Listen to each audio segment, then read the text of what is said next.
Did you know the hymn, which is usually sung at the time of communion, which resonates during Lent, which makes us introspect our sins, was written by a person struggling with depression?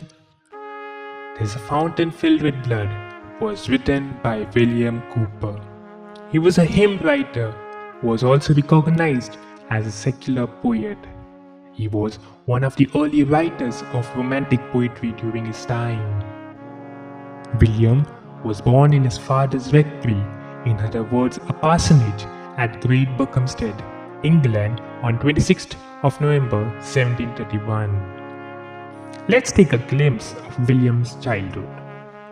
William was born to John and Anne Cowper as their fourth child. His father resided as rector, a priest of the Church of St. Peter. But William had to undergo a lot from his childhood itself. Why do I say so? William lost his brothers and he couldn't fathom the love of a mother, as his mother died when he was just 6 years old while giving birth to the seventh child, John. William and his brother were the only two of the 7 children to live past infancy. These events had an everlasting impact on his life throughout. He later also struggled with bouts of depression and mental illness, which was referred to as melancholy during his time. William did his education in a boarding school at Markyate, a village in England. It was here where he first began suffering from frequent emotional difficulties as he was bullied by older folks. This is when deep darkness began to surround his life.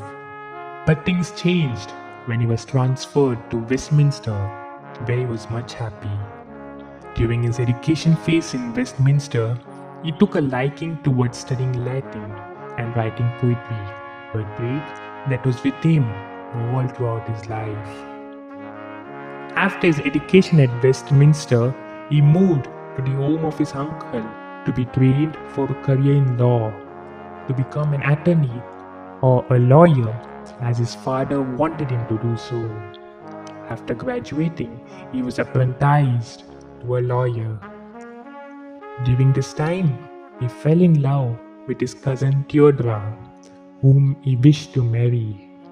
However, Theodora's father renounced the union, as he felt that the union of persons so nearly related was improper, and he refused to give in to the wishes of his daughter and nephew, plunging Cowper into a deep depression.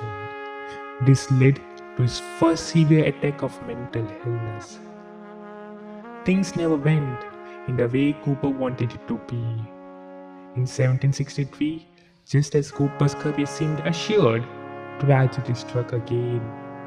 He was offered a clerkship of journals in the House of Lords, a temporary job of assisting a judge in writing legal opinions.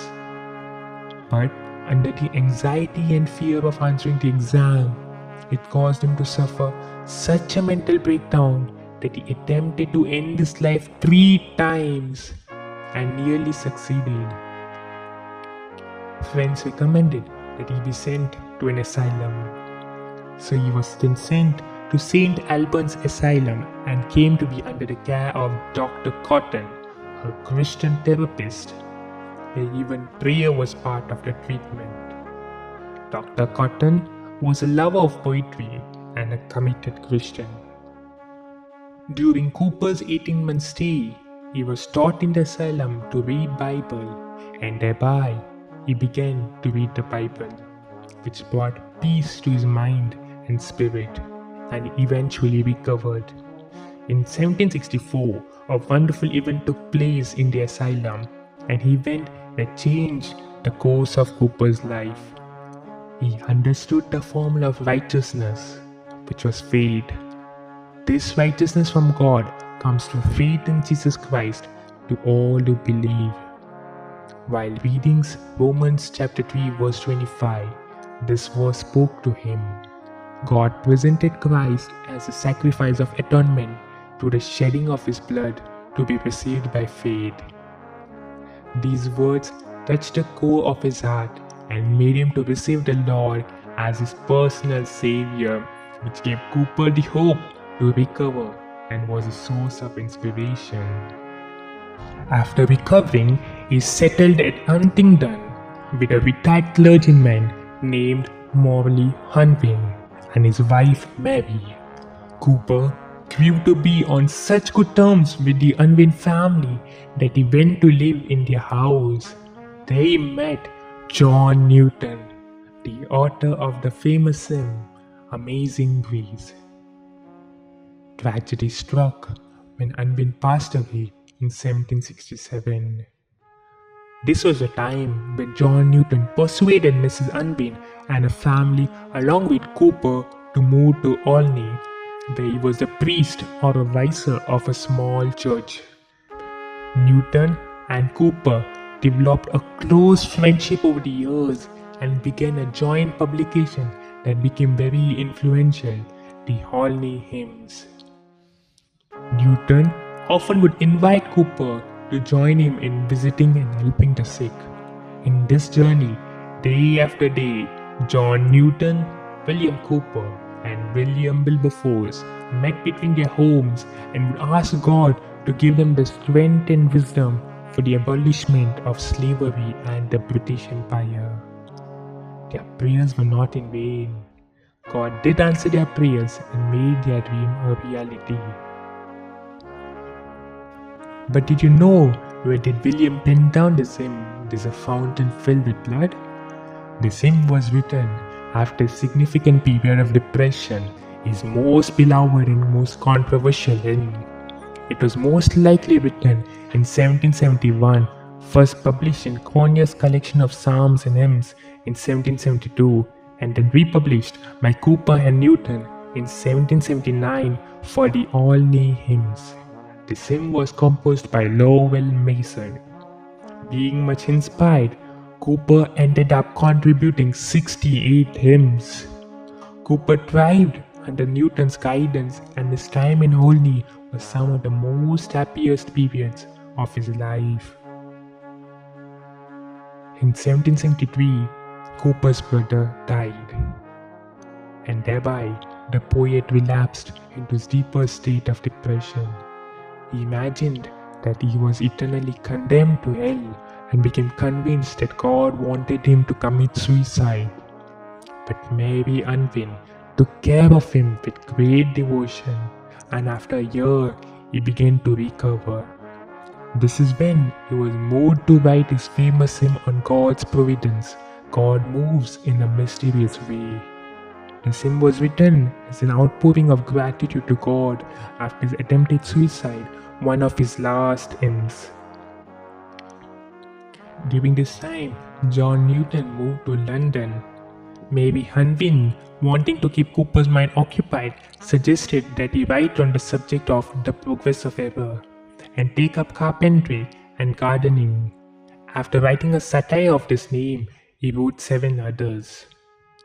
Cooper said the next years came with a full realization of God's favor and were the happiest, most lucid years of his life.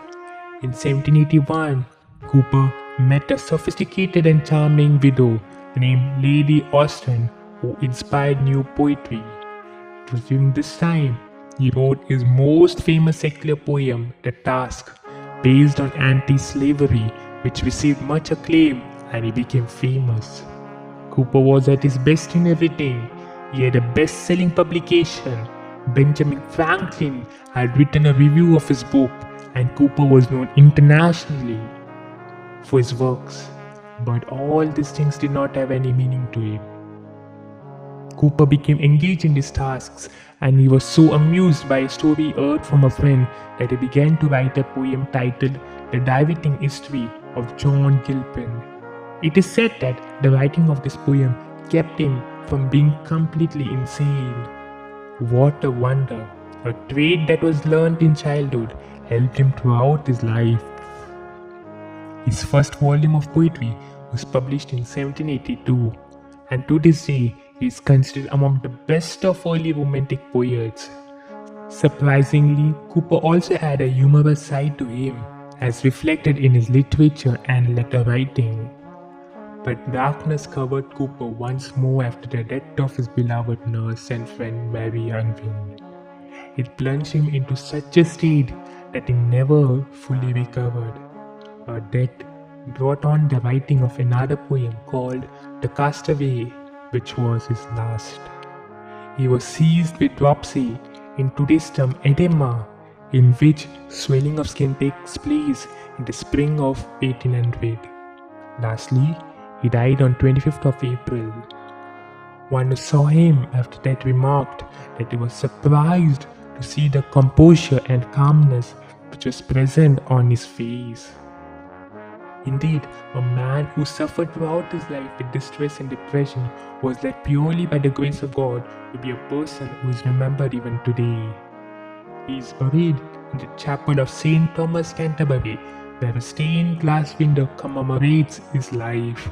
In his childhood church of St. Peter's, there are also 2 windows in memory of him with an inscription taken from one of his poems, Salvation to the Dying Man and to the Rising God. Loneliness, loss, and despair were not the final words of William Cooper, as he has written in his hymn, Redeeming love has been my theme and shall be till I die. As it says in Zechariah chapter 13 verse 1, on that day a fountain will be opened to the house of David and the inhabitants of Jerusalem to cleanse them from sin and impurity. This prophecy was fulfilled when a Savior died on the cross. Till then, the fountain has been flowing over and over, but is it being used for the purpose for what it has been sent to flow? But there comes a day when this fountain shall stop flowing. Before that tragic day, let's take a drink from this fountain and be saved to sin no more. Thank you. Stay tuned. God bless.